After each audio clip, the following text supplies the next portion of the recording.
Bradesco. Entre nós, você vem primeiro. Boa noite. Boa noite. Pelo quarto dia seguido, São Paulo e a região metropolitana sofreram com a chuva forte. Com o solo encharcado, aumenta a preocupação de moradores de áreas de risco. Nas últimas 24 horas, ao menos 30 casas foram interditadas por causa de deslizamentos de terra. A quinta-feira foi de muito trabalho para as equipes de limpeza e para as pessoas que perderam móveis e utensílios. No meio da rua, tudo o que a enchente destruiu. Conquistas de anos, levadas pela força da enxurrada. Mas fazer o quê? A gente tem que vai chorar. Aí perdeu tudo, ninguém tem nada nem para trabalhar. Vai viver do quê também? Dentro de algumas casas, a água passou de 1 metro de altura. Menos de meia hora já estava tudo cheio, não deu tempo para nada. Quando a gente pensou em levantar as coisas, tivemos que correr para subir, por causa que senão a comporta podia estourar e a gente ia acabar morrendo afogado aqui, né? Aqui no Jardim Germânia, zona sul da capital paulista, a chuva foi tão forte que derrubou parte do muro deste prédio e causou um deslizamento de terra, o que assustou bastante os moradores aqui da região. Dá bastante medo, né? Para os moradores, principalmente para quem mora mais próximo, né? O que acontece é que foi feita uma obra sem autorização do lado de fora do condomínio. Isso acabou afetando a estrutura. Cerca de 80 famílias moram na área logo abaixo, que, segundo a Defesa Civil de São Paulo, é considerada de alto risco. Nível 3, em uma escala que vai até 4. As casas estão numa região ocupada às margens de um córrego e foram construídas sem autorização. 5 casas foram interditadas e desocupadas. Na parte de cima, a gente vai manter ainda a interdição até que comprove-se que o local está totalmente seguro. Segundo a Defesa Civil, o prédio não corre risco. Ainda assim, os moradores do condomínio estão preocupados com o deslizamento.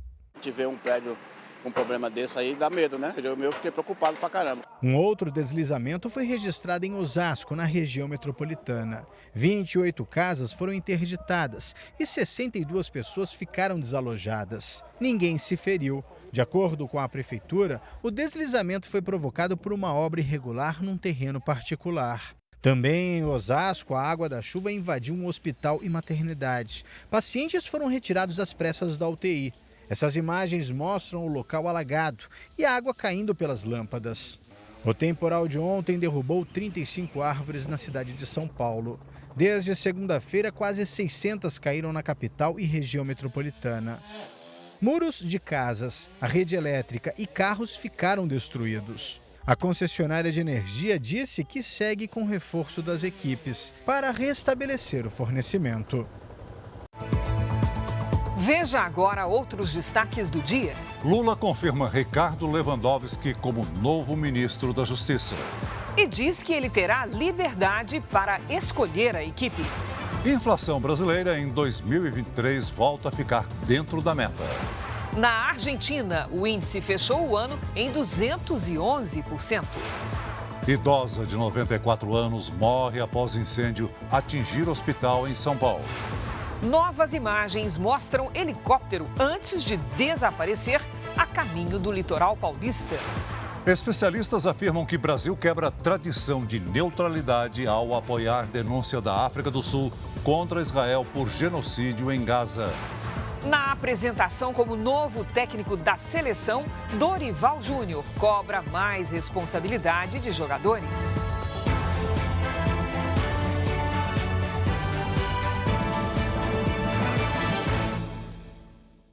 Oferecimento Bradesco. E para você, o que vem primeiro em 2024?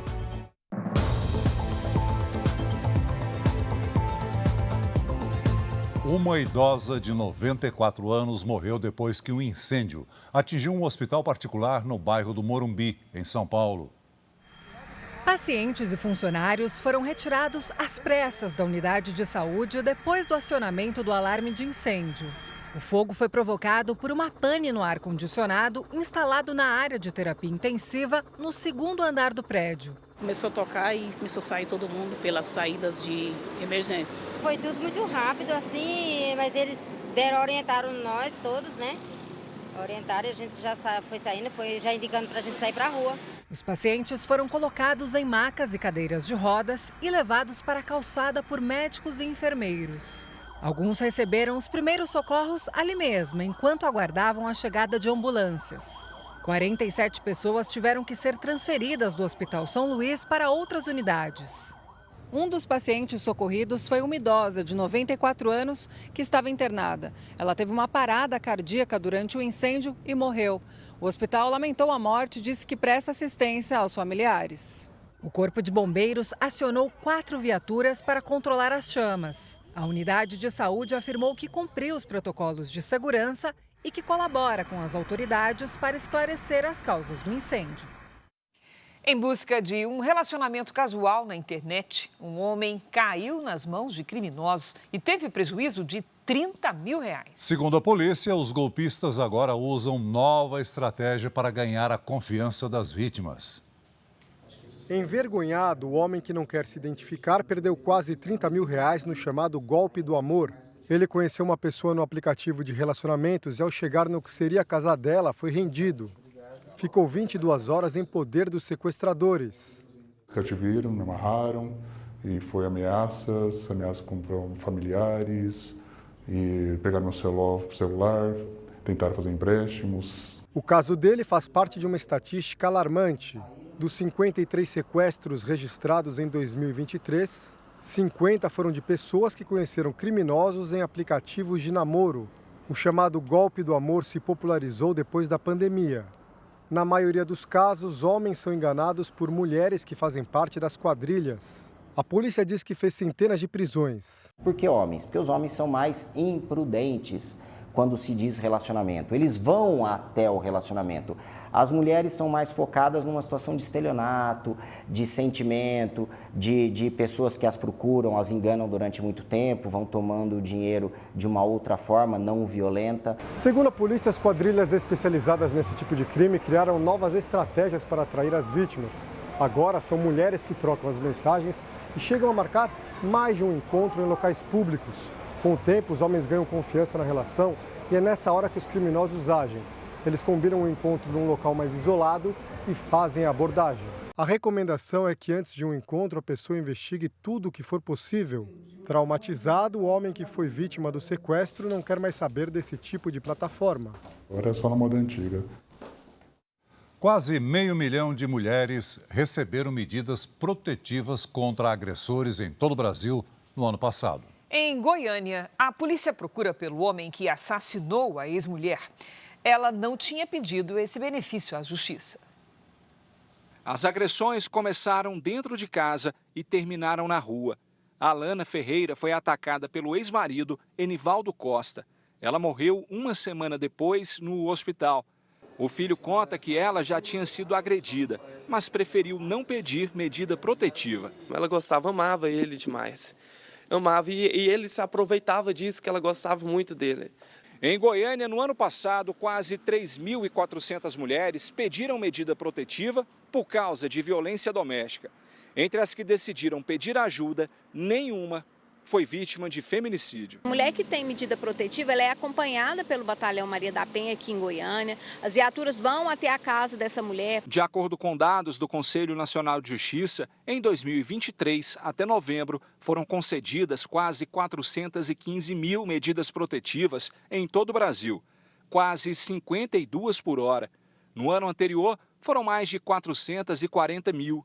Hoje, a solicitação costuma sair em menos de 24 horas. Esse autor não pode chegar perto dessa vítima, não pode entrar em contato por qualquer meio de comunicação. Muitas vezes ele é afastado do lar. Cauã acredita que o destino da mãe poderia ter sido outro se ela tivesse denunciado o ex-marido, que está foragido. Ele planejou tudo. Ligou para ela dizendo que estava aqui na porta da casa dela, que ia entrar, arrombar, ia quebrar tudo aqui dentro da casa dela. Ela veio desesperada para cá. No Rio de Janeiro, um cirurgião plástico investigado por pelo menos 3 mortes de pacientes foi preso hoje. Uma das vítimas teve o intestino perfurado durante uma lipoaspiração. O médico estava em casa quando os agentes chegaram para cumprir o mandado de prisão. Heriberto Camacho é apontado como o responsável pela morte de Lindama de Oliveira, de 59 anos. Dona de uma pousada na região dos Lagos, a empresária procurou esta clínica, na zona oeste do Rio, para fazer uma lipoaspiração em março do ano passado. Com perfurações no intestino e hemorragia, Lindama morreu pouco depois. Segundo a polícia, porque o médico dificultou a transferência da paciente. A investigação deixou clara que ele priorizou primeiramente o quê? A questão financeira. Ele não queria arcar com essa despesa, ela não tinha plano de saúde, ele foi mantendo essa situação, até que quando ela foi transferida, já não dava mais tempo, ela morreu no interior da ambulância. O cirurgião plástico vai responder por homicídio triplamente qualificado. Eu sei que nada disso vai trazer a vida da minha irmã de volta, mas a gente está muito feliz que a justiça está sendo feita. Segundo a Polícia Civil, o médico também é investigado por outras 2 mortes de pacientes durante procedimentos de lipoaspiração. Em nota, a defesa de Heriberto Camacho disse que ele sempre pautou a carreira pela ética e que, no caso da cirurgia de Lindama, adotou os protocolos médicos apropriados. Apesar dos casos, o registro do médico no Conselho Regional de Medicina do Rio de Janeiro segue ativo. O CREMERGE informou que a conduta do profissional é investigada em um procedimento interno. Fica o alerta da importância que é uma cirurgia, nós buscarmos, e sabermos quem é o médico, todo o histórico do médico, até porque é a nossa saúde. Uma reviravolta no caso de um assassinato em Santos, no litoral paulista. Parece até coisa de filme, Celso. A polícia descobriu que o estrangeiro de 43 anos, que foi morto na porta de casa, era procurado pela Interpol. O homem usava a identidade falsa e é suspeito de ser um matador de aluguel. Após investigações utilizando a digital da vítima, a polícia descobriu que o sérvio Darko Geisler usava uma identidade falsa da Eslovênia. A autoridade eslovena nos informou que aquela pessoa não remetia a nenhum nacional daquele país. No passaporte apresentado, não havia o carimbo de ingresso no solo brasileiro. O último crime do sérvio registrado pela Interpol foi em Montenegro, na Europa, em dezembro de 2014. Depois, ele teria fugido para a Bósnia. A polícia acredita que o estrangeiro estava morando clandestinamente no Brasil há 9 anos. E desde 2017 tinha residência no litoral de São Paulo. A pessoa investigada em Montenegro por integrar uma organização criminosa, ser participante de múltiplos homicídios, porte de arma e porte de explosivos, é a pessoa que foi vítima de homicídio aqui na cidade de Santos. O sérvio foi morto na última sexta-feira, quando chegava em casa com a família de bicicleta. O filho, que estava na garupa, tem quase 4 anos e não foi registrado com o nome do pai. Em depoimento, a mãe da criança disse que não sabia do passado criminoso do marido. O autor dos disparos e a motivação do crime ainda são desconhecidos. Cresceu 4 vezes o número de crianças e adolescentes baleados no Rio de Janeiro no ano passado. Ao todo, 33 menores foram mortos por disparos de armas de fogo na capital e região metropolitana. O desabafo é de uma mãe que há pouco mais de 5 meses viu o filho ser baleado. Essa dor não vai acabar, não vai amenizar, nada vai reparar. Tiago Flauzino tinha 13 anos e era morador da Cidade de Deus, zona oeste do Rio. Ele foi morto com 3 tiros de fuzil disparados por policiais da tropa de choque da PM durante uma operação na comunidade. No total, 45 crianças e adolescentes entre 12 e 17 anos foram baleados no ano passado. 23 morreram.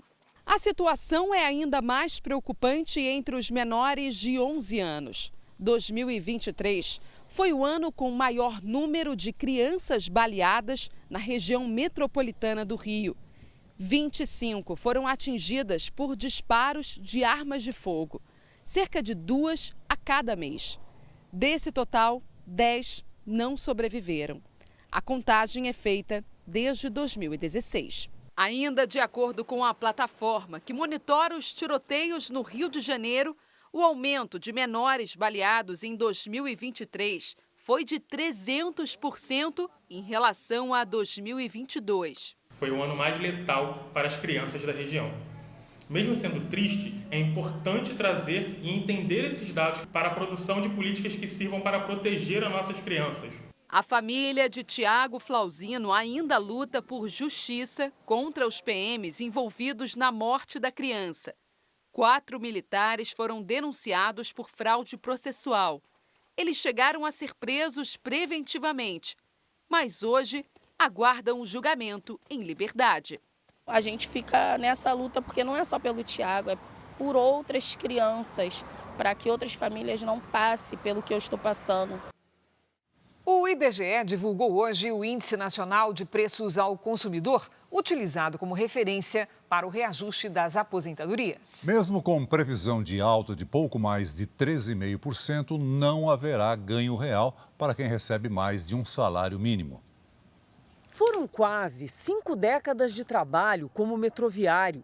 Mesmo depois que se aposentou em agosto de 2011, Flávio seguiu na função até maio de 2022. Tinha que me preparar, psicologicamente e financeiramente também para a aposentadoria, porque a gente sabe que tem uma queda significativa depois que você se aposenta. Foi assim que ele manteve a vida financeira nos trilhos.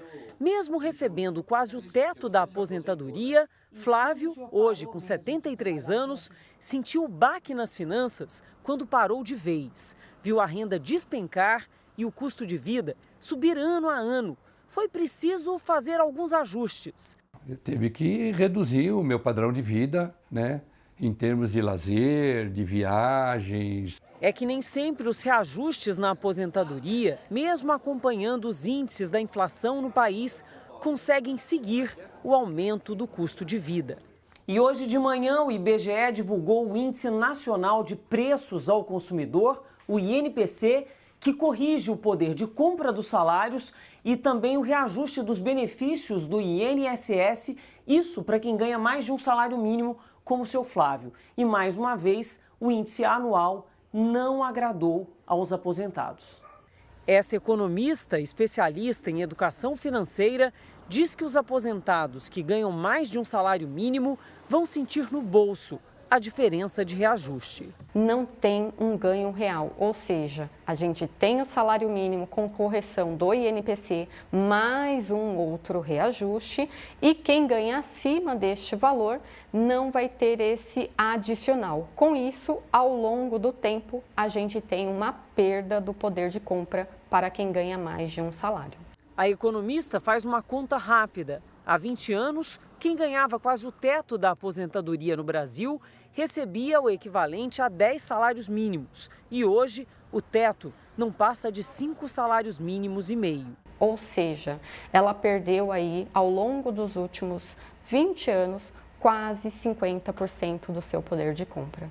A alternativa, orientam os especialistas, é tentar se preparar para a aposentadoria bem antes de encerrar o tempo de serviço. O presidente Lula oficializou hoje o ministro aposentado do STF, Ricardo Lewandowski, como novo ministro da Justiça e Segurança Pública. Nossa equipe em Brasília acompanhou tudo e quem traz os detalhes é Luiz Fara Monteiro. Olá, Fara, boa noite. Oi, Cris, boa noite, isso mesmo. Boa noite para você, para o Celso e a quem acompanha o JR esta noite. Lewandowski vai substituir Flávio Dino. O atual titular da pasta deixa o cargo no final do mês para assumir como ministro do Supremo Tribunal Federal em fevereiro. Foi uma dança das cadeiras. Eu tenho do meu lado esquerdo um companheiro que foi um extraordinário ministro da Suprema Corte, que deixa uma cadeira vazia e que ela vai ser ocupada pelo Flávio Dino, não a mesma dele, mas a cadeira da Suprema Corte. O presidente Lula anunciou hoje que Ricardo Lewandowski será o novo ministro da Justiça e deixou claro que ele terá carta branca para escolher a equipe. Eu, se fosse técnico de futebol, eu não permitiria que o presidente do meu time, por mais importante que fosse escalar o meu time. O meu time é eu que escalo. Se eu perder, me tirem. Se eu ganhar, eu continuo. Mas Lula já acertou com Lewandowski alguns nomes que permanecerão nos cargos. Lewandowski só vai tomar posse no dia 1º de fevereiro. Até lá, Flávio Dino permanece à frente do Ministério da Justiça, fazendo a transição da pasta. Dino assume oficialmente como ministro do Supremo Tribunal Federal no dia 22 de fevereiro. Já Ricardo Capelli, número 2 do Ministério, tirou férias e ainda não sabe se vai ou não ficar na pasta. Ricardo Lewandowski tem 75 anos. Ele é carioca, graduado em Ciências Políticas e Sociais e doutor em Direito pela Universidade de São Paulo. Indicado pelo próprio Lula em 2006, Lewandowski foi ministro do Supremo Tribunal Federal por 17 anos. Também foi presidente da Corte entre 2014 e 2016, quando conduziu o processo de impeachment da ex-presidente Dilma Rousseff. Ricardo Lewandowski ainda comandou o Tribunal Superior Eleitoral e colocou em prática a lei da ficha limpa. E foi o responsável por fixar a obrigatoriedade da vacina contra a Covid-19 no país. O ministro Márcio Macedo, da Secretaria-Geral da Presidência da República, negou que tenha usado dinheiro público para viajar a lazer para Sergipe, acompanhado de 3 servidores. Foram 3 dias de carnaval fora de época em Aracaju, entre os dias 3 e 5 de novembro do ano passado. O ministro da Secretaria-Geral da Presidência da República, Márcio Macedo, compartilhou fotos nas redes sociais. 3 servidores do Ministério acompanharam o ministro durante a viagem com as despesas pagas com o dinheiro público e autorização de Macedo, como mostra o portal da transparência do governo federal. A requisição diz: de ordem do ministro de Estado da Secretaria-Geral da Presidência da República, senhor Márcio Macedo, solicito gestão para a emissão de passagens e diárias para cumprimento de agenda nos dias 3 a 5 de novembro, conforme o convite anexo. Só que na agenda oficial de Macedo não constava nenhuma atividade pública para o período. Hoje, o ministro da Secretaria-Geral da Presidência da República disse que pagou todas as despesas da viagem com recursos próprios. Ele afirmou que viu os 3 servidores do ministério no evento, mas não sabia que eles estavam lá com passagens e diárias pagas com dinheiro público. E houve um erro formal do meu gabinete, um erro de procedimento, que isso nunca mais se repetirá. Um erro onde 3 assessores foram para Aracaju e utilizaram as passagens e os recursos públicos. Márcio Macedo disse que o próprio Ministério vai investigar o caso e que os 3 funcionários já devolveram os R$ 18.500 usados nas passagens e hospedagens. O Ministério Público do Tribunal de Contas da União pediu que a Corte investigue a viagem do ministro e dos servidores públicos. O Conselho Nacional da Previdência Social reduziu o limite de juros para o empréstimo consignado do INSS. Passou de 1,80% ao mês para 1,76%. O teto dos juros do cartão de crédito consignado também caiu 2,67% para 2,61% ao mês. A justificativa é a queda da taxa básica de juros, hoje em 11,75% ao ano. Você consegue acessar Notícias de Brasília pelo r7.com. Nós voltamos agora ao estúdio do JR em São Paulo, Cris e Celso. Obrigada, Fara. A crise da segurança pública no Equador. Mais de 170 pessoas são mantidas reféns em 7 presídios do país. O presidente Daniel Noboa anunciou medidas para retomar o controle do sistema carcerário. A capital, Quito, e a cidade de Guayaquil, a maior do Equador, mantém pelo 2º dia uma forte presença militar nas ruas. Segundo o balanço das Forças Armadas do Equador, em 24 horas foram presos mais de 300 suspeitos de atos de terrorismo. E um dos detidos seria líder de uma facção criminosa. Ao menos 5 pessoas morreram durante as ações militares. Os grupos classificados como terroristas ainda controlam 7 presídios do país. 178 agentes e funcionários são mantidos reféns. O governo equatoriano anunciou hoje um plano de revisão do sistema carcerário. Serão construídos 2 presídios de segurança máxima com capacidade para mais de 700 presos. E ao menos 1.500 detentos estrangeiros ligados a cartéis de drogas devem ser transferidos para Venezuela, Peru e Colômbia. Este é mais um passo para controlar o terrorismo, afirmou Noboa. O presidente também disse que o país precisa de leis mais duras e juízes honestos. Para Alberto Pfeiffer, coordenador do Grupo de Análise de Estratégia Internacional da Universidade de São Paulo, a troca de governo e a corrupção dos poderes cooperaram para o Equador chegar nessa situação. Essa alternância de poder abrupta levou, sim, a um enfraquecimento do controle das atividades do narcotráfico. Há, uma relação de causa e efeito entre a instabilidade política e a maior permissividade à atuação do crime organizado e do narcotráfico. Em apoio, o presidente colombiano, Gustavo Petro, enviou cerca de 200 militares para reforçar as operações na fronteira com o Equador. O brasileiro sequestrado por criminosos no Equador postou um vídeo de agradecimento pelo apoio recebido. Tiago Alain Freitas, de 38 anos, foi libertado ontem pela Polícia Nacional. Ele agradeceu a Deus, aos policiais, à unidade anti-sequestro e a todos que oraram por ele. O brasileiro afirmou que está bem e que o pior já passou. Os temporais dos últimos dias vieram acompanhados de muitos raios. E sabe quantos? De segunda-feira até hoje foram 7.100. Vamos conversar com a Lidiane Sayuri sobre esse tema? Oi, Lid, boa noite. Que assustador, né? Esse número parece que vem crescendo? Exatamente, Cris, cresce mesmo. Boa noite para você, boa noite, Celso, boa noite a todos que nos acompanham. E isso tem relação direta com o aquecimento do planeta. É preciso ficar atento e, ao menor sinal de chuva ou descarga elétrica, procurar abrigo em local seguro e coberto ou se trancar dentro de um carro com portas e vidros fechados. Só tente mudar de local 30 minutos após ouvir o último trovão. Se estiver no mar, rio ou piscina, saia imediatamente e fique longe de equipamentos elétricos e árvores. Temos uma grande quantidade de nuvens de tempestade sobre a região sul do Brasil. Amanhã, uma frente fria leva essa nebulosidade para o sudeste e uma circulação de ventos no oceano deixa em alerta várias regiões. São Paulo é o estado que merece mais atenção nesta sexta-feira, com risco de alagamentos e novos deslizamentos. Os ventos podem chegar a 80 km por hora. No centro-oeste e no norte, o alerta de tempestade dura o dia todo. Na fronteira com o Uruguai e nesta área clara entre o Espírito Santo e a Bahia, a semana termina com tempo firme. Em Porto Alegre, tarde com 27 graus. No Rio de Janeiro faz até 35. Em Campo Grande, em São Luís e em Manaus, 29. Na capital paulista, chove até a semana que vem e o calor diminui um pouquinho.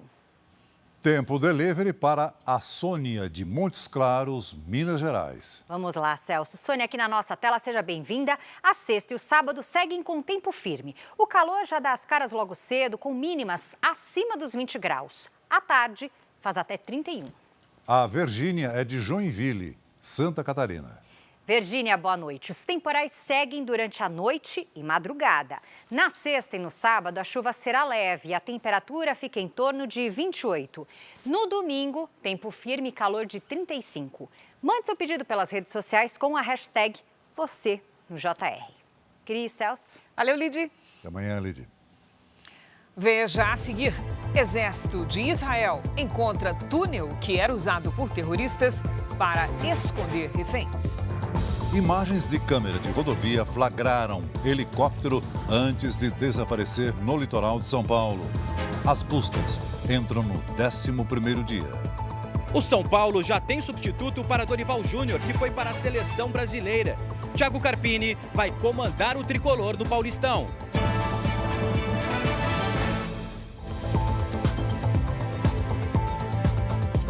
Uma câmera de segurança de uma rodovia registrou a passagem do helicóptero que desapareceu na Serra do Mar. As imagens foram captadas quase uma hora após a decolagem. A equipe de apoio da Polícia Civil concentra as buscas em Paraibuna. Câmeras de alta definição são ferramentas importantes na procura pelos desaparecidos. As equipes de busca tentam encontrar árvores quebradas, que podem indicar o local de uma possível queda do helicóptero. Os drones da Polícia Civil usam câmeras para captar esses detalhes. Hoje, as lentes acharam um objeto brilhoso que parecia piscar na mata. mas era apenas uma fita que refletia a luz do sol.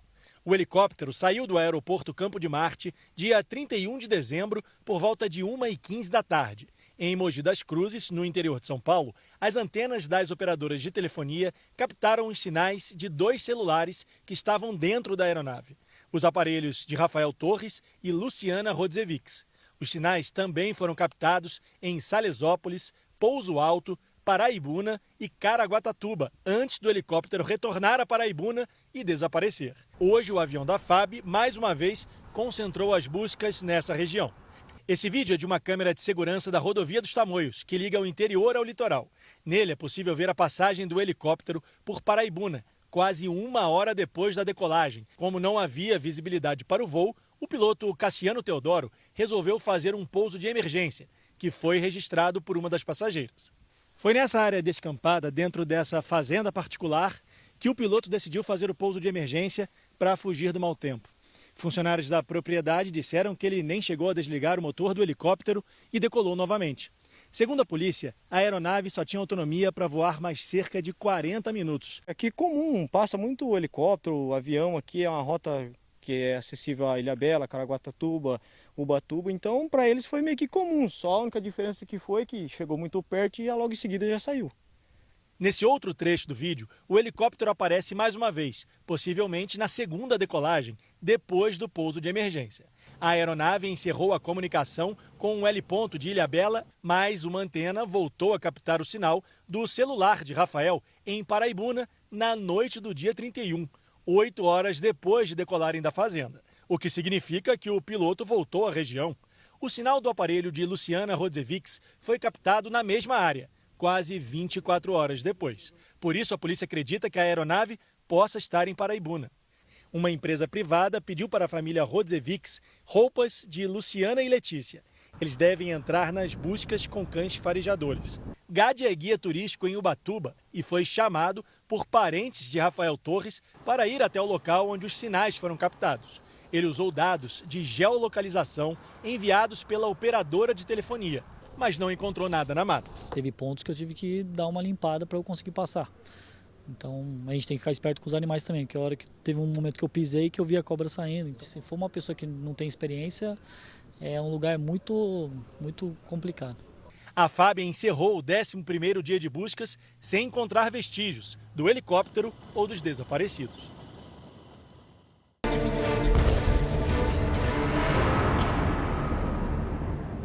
O exército de Israel encontrou um túnel que era usado para esconder os reféns levados para a faixa de Gaza. Parentes das vítimas foram até a fronteira hoje com o território palestino para enviar uma mensagem de apoio. Nesta quinta-feira, aviões de Israel lançaram bombas em alvos do território palestino, onde o conflito continua intenso. Na mesma região, na cidade de Khan Yunis, mais um túnel foi encontrado. O exército israelense afirma que havia sinais de que o local era usado para esconder reféns. São dezenas de quilômetros com mais de 300 saídas de ar que davam acesso a toda a cidade. Até agora foram localizados pelo menos 1.500 túneis usados pelos terroristas. Já na fronteira com o Líbano, o grupo extremista Hezbollah, que apoia o Hamas, fez novos ataques contra Israel. Uma outra situação que tem preocupado autoridades de todo o mundo tem sido os constantes ataques contra navios que passam pelo Mar Vermelho. Os bombardeios são lançados pelos Houthis, grupo rebelde que atua no Iêmen e que também apoia os terroristas do Hamas. O Conselho de Segurança da ONU exigiu o fim imediato da ofensiva que já mobilizou as marinhas dos Estados Unidos e do Reino Unido para defender as embarcações. Parentes dos reféns foram nesta quinta-feira até a fronteira entre Israel e a faixa de Gaza. Eles usaram microfones, alto-falantes e mandaram mensagens para os sequestrados. Pela última contagem de Israel, pelo menos 110 pessoas são mantidas em poder dos terroristas. Viemos até Gaza para que você possa nos ouvir.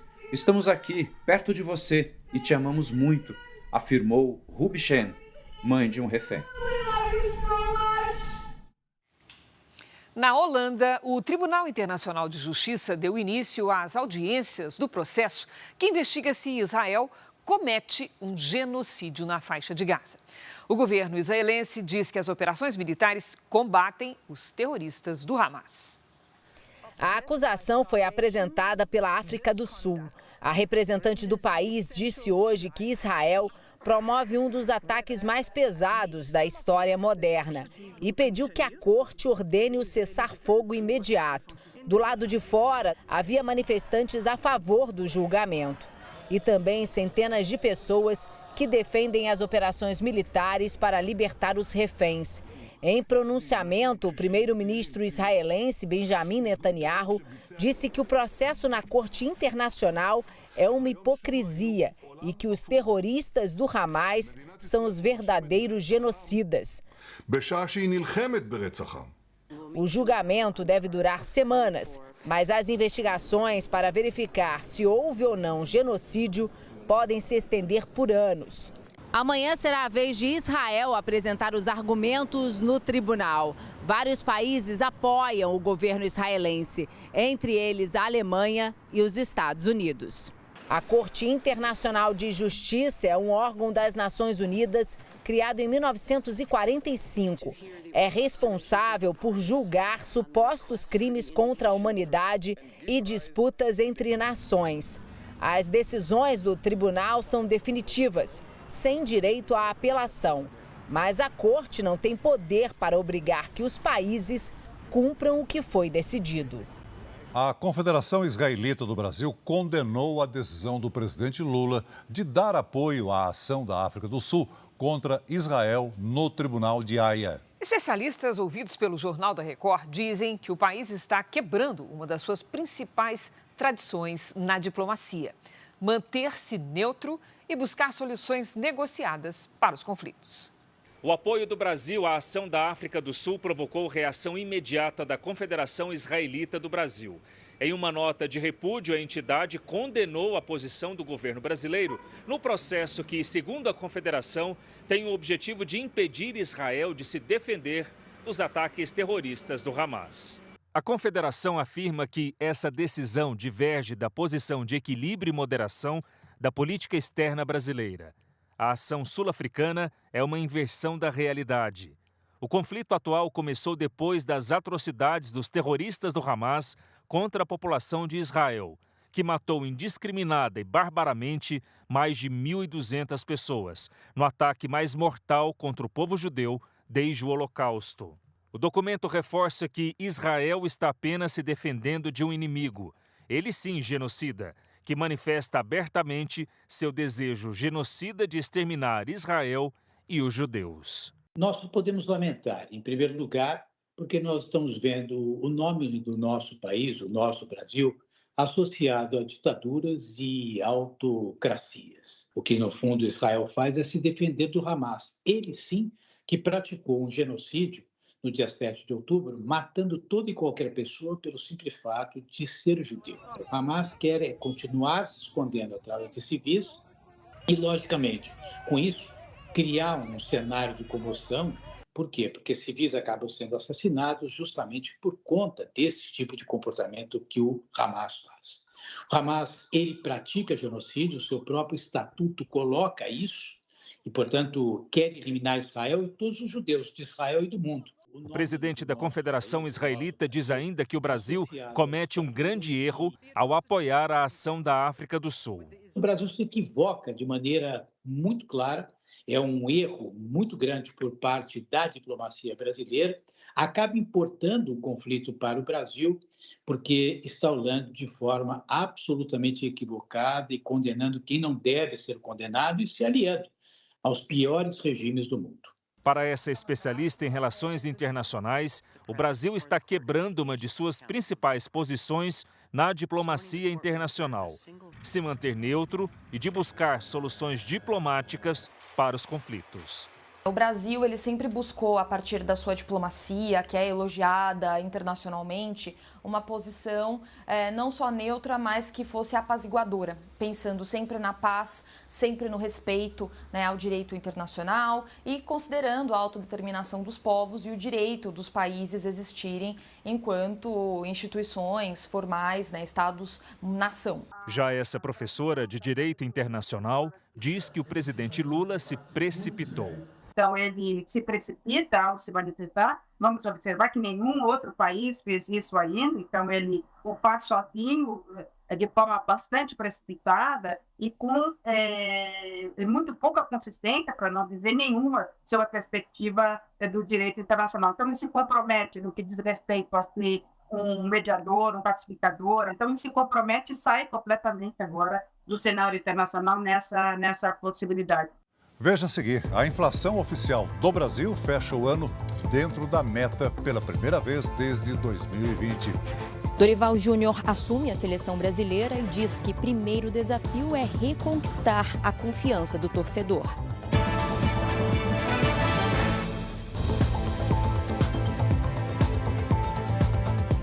O julgamento do ex-presidente americano Donald Trump sobre suposta fraude civil chegou à última fase hoje. Trump e 2 filhos são suspeitos de aumentar o valor de propriedades para conseguir melhores condições de financiamento. Segundo a acusação, a fraude prejudicou bancos e seguradoras. A Procuradora-Geral de Nova York pede o equivalente a mais de 1 bilhão e 800 milhões de reais de multa. O ex-presidente americano compareceu hoje à audiência e voltou a dizer que o julgamento não passa de uma interferência eleitoral. Trump é o principal nome do Partido Republicano para concorrer nas eleições presidenciais desse ano. O adversário democrata deve ser o atual presidente Joe Biden. Não há data definida para uma decisão do julgamento. A Justiça dos Estados Unidos suspendeu o julgamento do ex-cardeal Theodore McCarrick, sob a alegação de que ele sofre de demência. McCarrick, de 93 anos, é a maior autoridade da Igreja Católica Americana a enfrentar acusações de abuso sexual.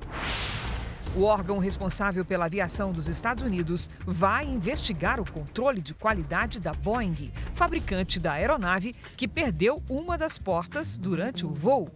A empresa disse que vai cooperar com as investigações. Já a companhia Alaska Airlines anunciou que vai pagar o equivalente a R$ 7.300 a cada passageiro que estava no voo, além dos custos de sessões de terapia. O presidente da Ucrânia pediu mais armas para os países do Ocidente.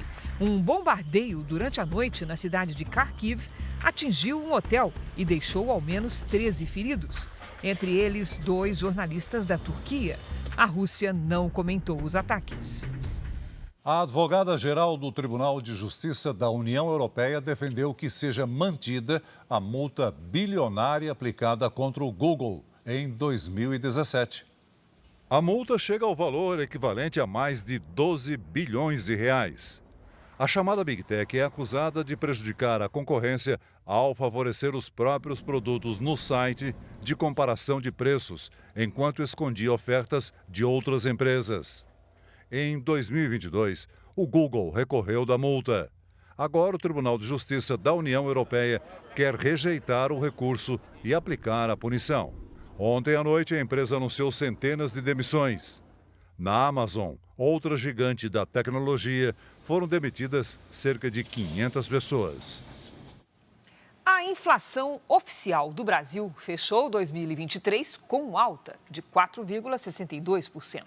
O índice, porém, ficou abaixo do teto da meta estipulada pelo Comitê Monetário Nacional, o que não acontecia desde 2020.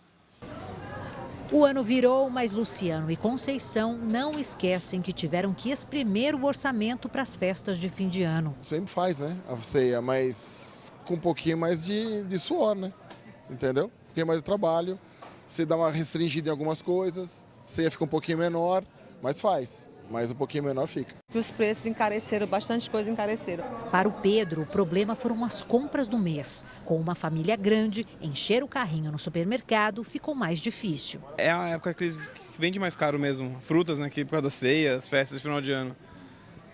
Quer apertar mais o orçamento para conseguir? Vamos mais devagar, né? Algumas coisas até reduzir, né? A inflação fez o bolso do consumidor pesar mais no último mês de 2023. O índice de preços ao consumidor amplo, IPCA, fechou em alta de 0,56%, segundo o IBGE.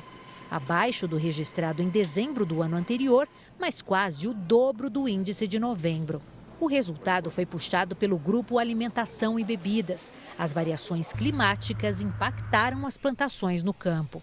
Quer seja excesso de chuva como falta de chuva, excesso de calor como muito frio. Apesar da aceleração da inflação em dezembro, no acumulado do ano, o índice fechou em 4,62%. O resultado ficou abaixo do teto da meta estipulada pelo Conselho Monetário Nacional, o que não acontecia desde 2020. Importantíssimo estar dentro da meta, porque a consequência disso é que o Banco Central pode trabalhar na redução da Selic. Ele não vai ter pressão no sentido de ou aumentar ou manter uma Selic alta. Transporte, saúde e habitação foram os grandes vilões da inflação no ano passado. Já para 2024, o economista acredita que a maior pressão será sobre os preços dos alimentos. Principalmente os hortifrutis, legumes, carnes, e pode ser que comece a voltar a pressão em cima de leite e seus derivados. Vamos ver aqui, então, no nosso telão, como é que se comportou a inflação em outros lugares do mundo? Nos Estados Unidos, a inflação do ano passado ficou em 3,4%, quase a metade do registrado no ano anterior. Ainda assim, o Banco Central do país não deve reduzir os juros no curto prazo, porque o setor imobiliário continua aquecido. Já a Argentina registrou mais de 211% de inflação em 2023. Esse foi o pior resultado em mais de 30 anos e superou, inclusive, a inflação anual da Venezuela, que ficou abaixo de 200%. Uma das explicações sobre a Argentina foi a desvalorização de mais de 50% da moeda, o peso. Essa medida foi anunciada pelo presidente Javier Milei 2 dias depois da posse. A polícia do Rio de Janeiro fez hoje uma operação para tentar prender Jean Carlos Nascimento dos Santos, o Jean do 18. O traficante foi identificado como responsável por tentar extorquir R$500 mil de uma construtora que realiza as obras do Parque Piedade, na capital. Ele não foi encontrado. A partir de hoje, todos os estados devem começar a emitir a nova Carteira de Identidade Nacional. O documento terá um único número identificador, que é o CPF, com validade para todo o país. Os objetivos são fortalecer as verificações das forças de segurança e diminuir as fraudes. O influenciador Ítalo Bruno Nunes e Silva e mais 10 pessoas foram presas em Teresina, numa operação contra a lavagem de dinheiro para uma facção criminosa. Os suspeitos teriam movimentado R$4 milhões com rifas virtuais em 2 meses. A defesa de Ítalo Bruno não foi encontrada. Um temporal atingiu hoje várias cidades da Baixada Fluminense, no Rio de Janeiro. Em Nova Iguaçu, a ventania foi tão forte que derrubou uma barraca em cima das pessoas que tentavam recolher a lona. Também foram registrados alagamentos em Nilópolis e São João de Meriti. Já a capital do estado entrou em estágio 2 de alerta por causa das chuvas. A medida aponta risco de ocorrências graves. Imagens impressionantes flagraram o momento em que um celular explode em Alegrete, no Rio Grande do Sul. O aparelho estava conectado ao carregador quando houve o acidente. A funcionária que aparece nas imagens teve queimaduras leves no braço. A CBF apresentou hoje Dorival Júnior como o novo técnico da seleção brasileira. E o treinador, Celso, cobrou uma postura mais responsável dos jogadores convocados para a equipe sair da crise. Primeiro, a assinatura do contrato ao lado do presidente da CBF, Edinaldo Rodrigues. Depois do compromisso firmado, foi a hora de Dorival Júnior vestir o agasalho da seleção brasileira. O treinador paulista de 61 anos deixou o São Paulo para substituir Fernando Diniz, demitido na última sexta-feira. Na apresentação oficial, Dorival disse estar emocionado com o convite e convocou o torcedor a apoiar a seleção. Que ele acredite um pouco mais na sua seleção. É natural que seja uma obrigação de todos nós que aqui estamos, fazermos o nosso melhor para que possamos entregar ao torcedor uma seleção confiável, uma seleção que volte a passar a credibilidade a todos nós. Dorival Júnior assume a função de técnico num dos piores momentos da história da seleção brasileira. Já são 22 anos sem título mundial e o Brasil, com derrotas seguidas, ocupa a 6ª colocação nas eliminatórias para a próxima Copa.